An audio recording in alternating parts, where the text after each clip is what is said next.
Hello everyone, Joe from Central Jersey Conrail and Inscale, and welcome to episode 17. So this episode we're going to be working on putting together the panel, the operator station for the Southern Secondary Staging Area. So before we get started, so at the end of the operations video for running the SA31, I had expressed, that I had a lot, some apprehension and some worries about putting together the panel, and I didn't know if it was going to turn out the way I was expecting. So luckily, thankfully, we're sitting here talking about it. I'm actually very happy with the way it came out. It came out exactly how I designed it and how I expected it to work. Of course, we had a little some hiccups along the way, and we had to do a little work with the uncoupling magnets. What ended up happening was when I bought these uncoupling magnets from Microtrains, I expected that they were just going to fit when I removed the cork, but it turned out that the uncoupling magnets were a lot thicker than I expected, so I had to do a lot of hand routing of the plywood. Now, you're not going to see that in the video. You'll see me starting to cut out the cork, and then I flash to the end where they're installed. And pretty much none of that video came out because it just was so intricate work, and I had a lot of the tight shots didn't come out. Pretty much just to let you know how I did it was I marked out, you'll see me marking out the position of where the uncoupling magnet goes, and then I was using various tools. I used a motor Dremel tool. I couldn't fit the big router in there. It probably, in retrospect, if I had known this was going to happen, it'd be when I started laying the track way back in episode 15 part 1, if I had marked those locations and routed it out by hand with the hand router, it probably would have went much smoother. But because I had already had everything installed around it, I had to get in there with wood chisels and screwdrivers and sanding blocks just to make the slot for that magnet to go in. And once I did that, the magnets went in and they worked perfectly. The funny thing is right now is that even though I use Microtrains couplers on everything, the only real locomotive that's working really well with the uncoupling magnet is the 2808, which is the B23-7. That's the Atlas the Atlas series. Those couplers really work very well with the uncoupling magnet. The Microtrains have a little issues that I'm still researching. I don't know if I use the right couplers. I don't know if there's two different styles, but so it worked out really well. So I think we're just gonna. The 2808 is going to be kind of in captive service for the SA35, so because it works really well with that. So the other thing is the cameras that I used. First of all, Matthew Jones, thank you very much for pointing that out. That was exactly what I was looking for. So to key everybody else in on what I'm talking about. Way back in episode 15 part 2, Matthew Jones, he recommended a camera system that was being carried by Harbor Freight. It's a Bunker Hill security camera. It comes with 2 cameras that are full color with microphones, and they also have an IR night function. And then it's got a little monitor that the cameras plug into, and the monitor actually has a lot of functions where you can switch camera views. You can put it on a timer so that it bounces back and forth between cameras, and it worked out perfectly. Actually, when I first put them in, the cameras were out of focus, and I was like, I'll just deal with it. And then the next day, it kind of dawned on me. I'm like, oh, wait a minute, maybe they have a focusing ring. So the little cameras, if you actually rotate the lenses on the front, you can focus them. So this way, that when the trains were up close to the camera, I could refocus it so that they were crystal clear, and it really helped out a lot. It's perfect. It was exactly what I was looking for. So thank you very much, Matthew Jones. I really appreciate you pointing that out. So now once the scenery goes in, that area will all be covered and you can work off the cameras. I've been practicing with the cameras, and at first it was a little awkward, and you kind of felt a little weird doing it, but as you do it more and more, it actually becomes very simple. And the only thing left for me to do is I'm going to put some little markers by trackside, just so you can see in the camera, the monitor, of where actually the points of the turnout are, so you know how far you got to move to clear it, and also put one over by the uncoupling magnets, so you know where the uncoupling magnets are in the camera view. So worked out really good. I was happy with that. So the last thing before we get started on the video, other thing I used was Boulder Creek Engineering's night scope detectors. And what I used those for was on track 1 and 2 of the staging area was to show when there's something in that block. So it doesn't use any resistance, no resistor wires needed or resistor wheel sets.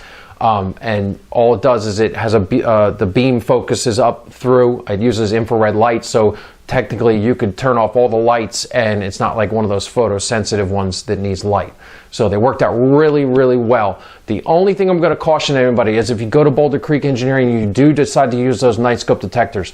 When you get them, they only give you 1 page of instructions. There's actually like 13 pages. So go to their website and download it because it's very important. I didn't wire them in properly when I was doing bench testing, and I blew out one of my 3-volt white LEDs. And currently, the panel is kind of like it's finished except for the one LED that I blew out. DigiKey didn't have any more in stock, so they're on back order. I don't know when I'm going to get them, but the panel's still operating. So, yeah, so download that instruction, and these things have like 1,001 uses. When I was going through these 13 pages, you can actually use them to control a tortoise. There's enough voltage in there to move the tortoise. So I was just very shocked. Go check them out. They're really, really good product, and they're very simple to install. I know the directions say you're supposed to do a pilot hole, and then you do 2 holes on the side, and then slip it up in. And I'll be honest with you, I just ended up drilling a 3/8" hole in the sub-road bed, stuck it up through there through the rails, because they're so big for in scale. I had to turn them. They show in the directions to put them perpendicular to the rails so that the 2 scopes are that way, but with the in scale I had to remove 2 ties and I turned them parallel to the rails. So that's why when you see me putting them in the video, and they looks a little different than the directions. Just, one of those things that you got to learn as you go along. And yeah, so they're up in the hole, in the 3/8" hole, and I just put a little piece of tape around them to hold them up because you're not going to be pushing down on them or anything like that. So it worked out perfectly. Okay, so that's all I got for right now. So why don't you go check out the video, and we'll talk again later. Okay, so as you know, this area was already constructed. The track feeders were in, the turnouts were in, and everything was running. So to get the magnets installed, what I first had to do is I had to remove track 1 and 2. So that's what you see here as I'm pulling up the pins. And this is to make room in preparation to start cutting for the magnets. So now what I'm doing is I'm going ahead and cut the cork road bed. And at this point in the process, I still am under the assumption that the magnets are going to fit underneath the track above the sub-road bed in this little spot here. But like I explained to you, it turned out these magnets were a lot thicker than I expected. Now fast forward, I've got the holes routed out, the magnets are installed, and they're working properly.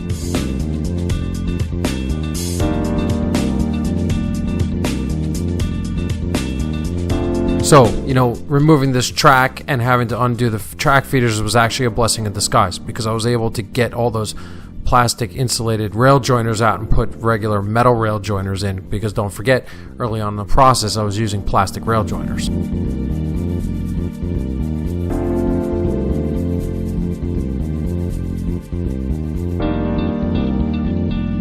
And so here I am reattaching the feeder lines to the track. So as you can see so far, there really wasn't a whole lot of work to do. It was just a lot of time-consuming work, and getting all the parts in order and just sitting down and figuring it all out and how it should fit together.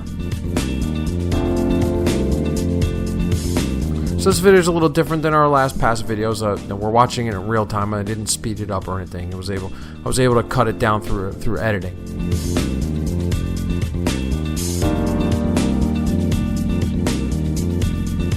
Okay, and here we are installing one of the tortoise switch machines up underneath.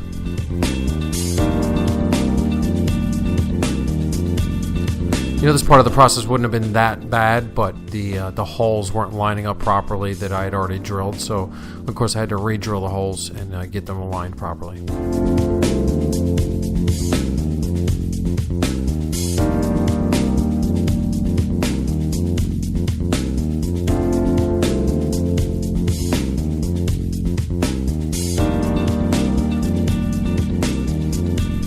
So this is a very tight area to work in, and actually using my SLR to get this low angle is working out pretty good. I think I'm going to start using that SLR in more of the videos because it produces a good quality shot.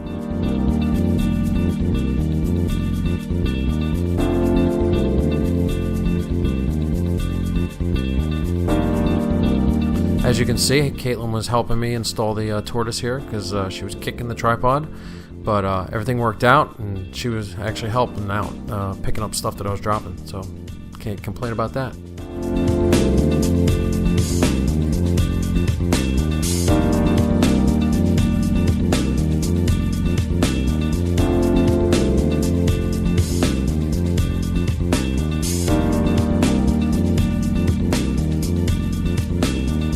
Okay, so here we go, getting started with the panel.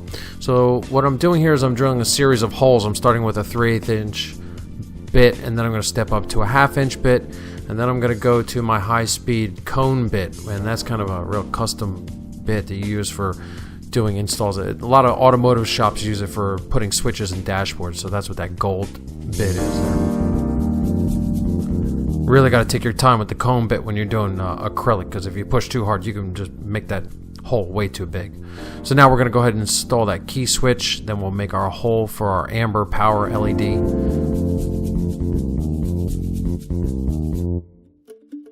Here we are installing the LED now. I used all the same parts as previous panels, so you can look back to get those part numbers.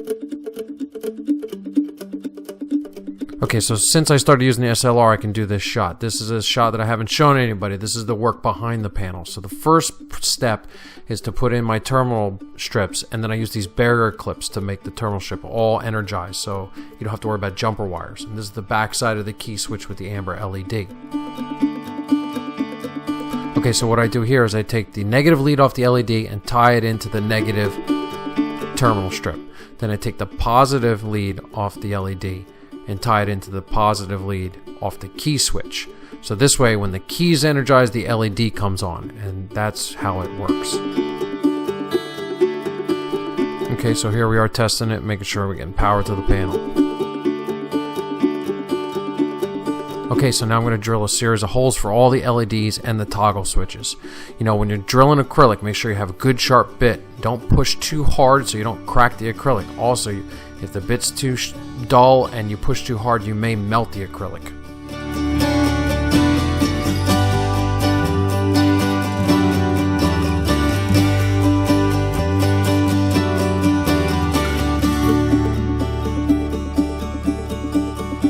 Okay, now I'm installing the toggle switches. Again, same toggle switches as before. Just refer back to the previous episodes for the part numbers.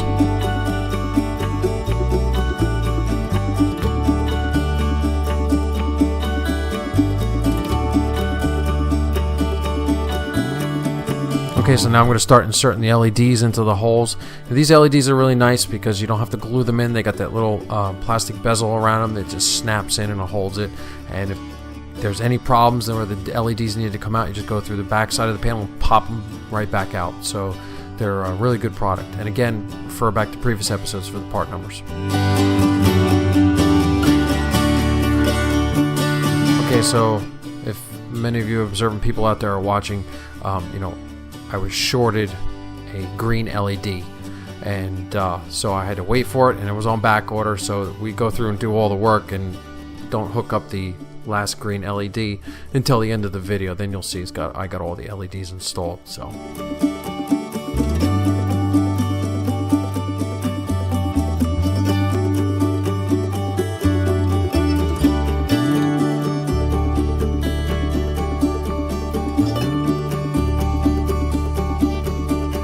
okay, here we are starting to install the night scope detectors. So the first thing I do is I go in and I cut out two plastic ties and get them out of the way. So according to the instructions, what you should do is drill this 1/8 inch pilot hole, then you go underneath with a 3/8 inch bit and follow the pilot hole back up to 1/16 of an inch before you break through the wood. And then you're supposed to drill two separate holes back down from the top. But it just wasn't working out. I don't know if I wasn't getting the knack of it. So I just drilled a 3/8 inch hole straight down. So that's what I'm doing right there. And then here's the night scope detectors mounted from underneath. You can see they're in there nice and tight. They're not moving around. So really, the way I installed it worked out good. And this shot here, you can see this is what they look like from the top down. And again, you can see I put the LED and the scope parallel to the rails, not perpendicular, as the instructions tell you to.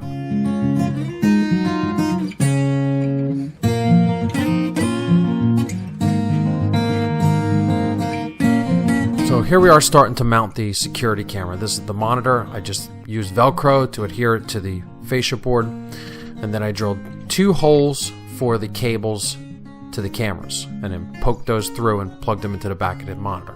Now, the only thing about this kit that I didn't like is there's about 150 feet of camera cable, and you don't need all that much.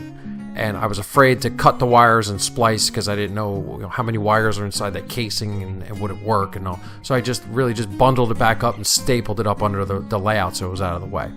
And it worked out pretty good, so I'm not really worried about it.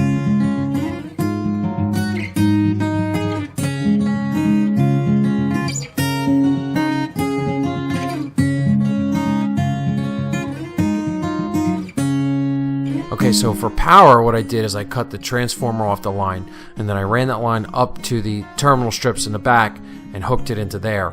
So this way it's powered off of the same power. When you turn the panel on and off, the monitor will turn on and off. Okay, so here's the cameras installed, and they're all connected up now.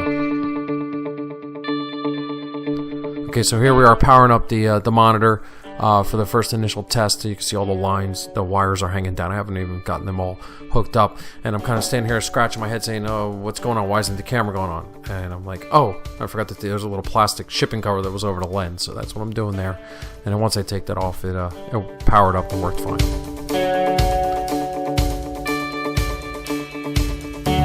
So that's how we put it all together. So now let's go see how it works. Okay, so now that you saw how the staging yard and the panel was put together, let's go over how it operates. So first thing that will happen is the SA35 will come down and it'll enter into the staging area.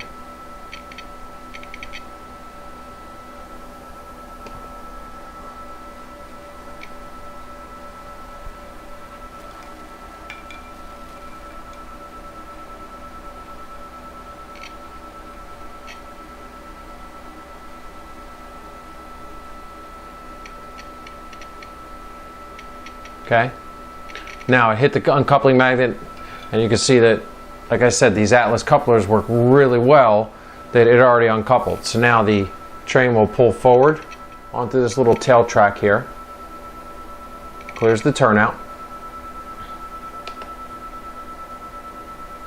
Now we got to line up our turnouts.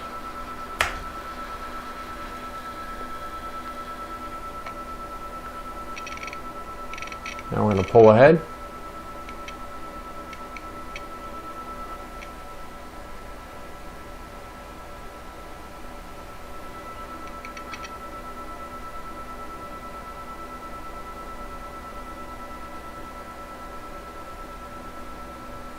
Runs around its train that it dropped on track 1.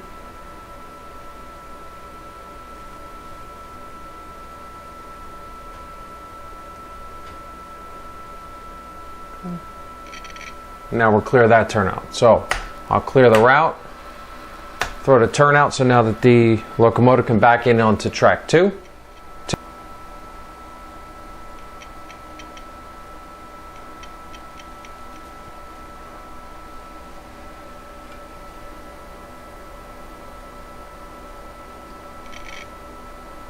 Now we got a good coupling, and we'll pull forward.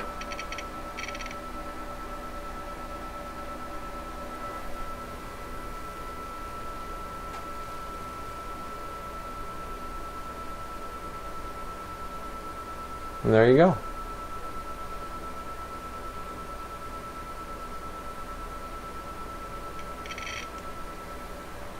And that's how it works. Okay, so this is the monitor.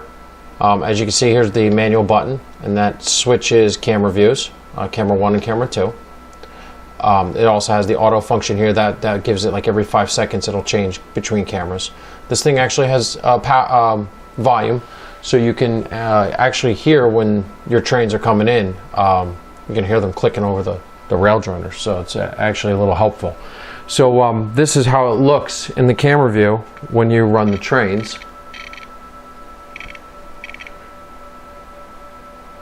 As you can see it coming in.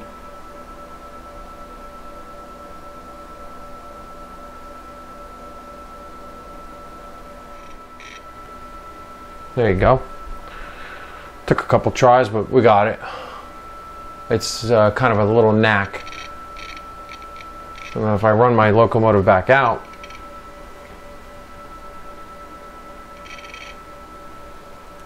and what I'll do is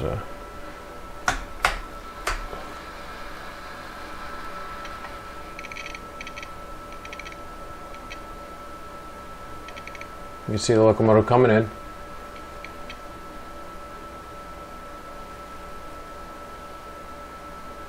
There it goes in the back. We'll change camera views. And here it comes out this way. So it works out really well. And if you watch the monitor, you can actually see what you're doing. So now we see we're clear of that one. So I'll clear the turnouts. And then you can see when you come in here,